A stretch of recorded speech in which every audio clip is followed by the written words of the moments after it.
A new Game of Thrones theory doing the rounds, predicting that 3 of the most anticipated moments to come will all take place in what is sure to be a packed Season 7 finale. With just 8 episodes left to go before the entire series wraps, fans have been dealt a season of fast-paced episodes moving characters around Westeros quicker in a matter of minutes than they have across entire seasons. Case in point, Tyrion and Davos from Dragonstone to King's Landing and back again in the space of a few scenes. Well, catch your breath, because Esquire reports how one Reddit user is predicting a climactic showdown like no other, hoping Jon Snow is successful in his expedition to bring a White Walker in front of Cersei in a bid to prove there's currently more to worry about than who sits on the Iron Throne. Cersei seemed open to the idea of meeting with Daenerys, Jon and company after discovering she was pregnant with Jaime's baby, while the Queen is no doubt overjoyed to have seemingly proved the prophecy wrong,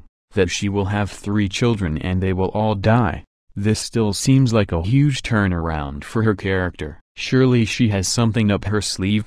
Over to the Redditor. So Cersei doesn't strike me as the type to enter a truce for the safety and good of the realm. She would view that encounter as an opportunity to conveniently take out her remaining opponents. As a woman who doesn't believe in folklore, that is Dany being the unburned, and as poetic justice for the loot train battle and incinerating the Tarleys, she sentences them both to death by wildfire. Also a nice parallel to when Dany's father killed Ned Stark's brother and father. The sentence is served, but both Dany and Jon remain unburned after the wildfire subsides. Revelation number 1.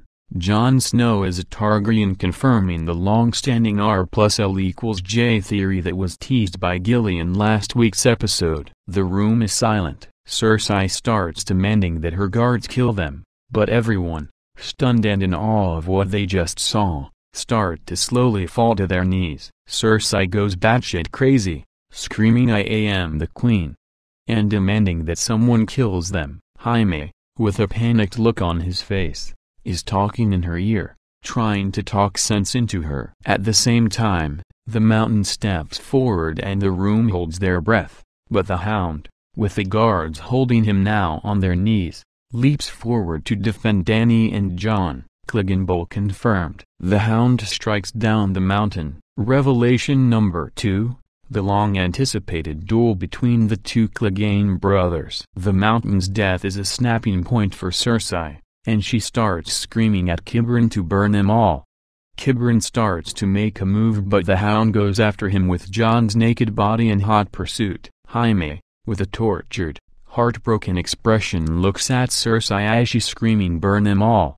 He grabs her by the shoulders, shaking her to stop, but she keeps screaming. Then his hands move to her neck to silence her screaming. He fulfills Maggie the Frog's prophecy as Cersei breathes her last. Of course, this moment has been teased before, most notably in the Season 7 premiere. This might read more as fan fiction to some, but considering the stops that have been pulled out in recent weeks, not to mention in the action-packed episode 6 which was leaked by HBO earlier this week, these twists are not outside the realms of possibility. Snow actor Kit Harington himself has been hyping up the finale quite a bit. After all, with Cersei out of the way, it would mean the endgame of the entire series will be focused on the battle with the White Walkers, the leader of which another theory suggests could be Bran Stark. Another theory doing the rounds surrounds the heritage of Tyrion Lannister, with many fans believing last week's episode to have subtly confirmed a future reveal regarding the identity of his father.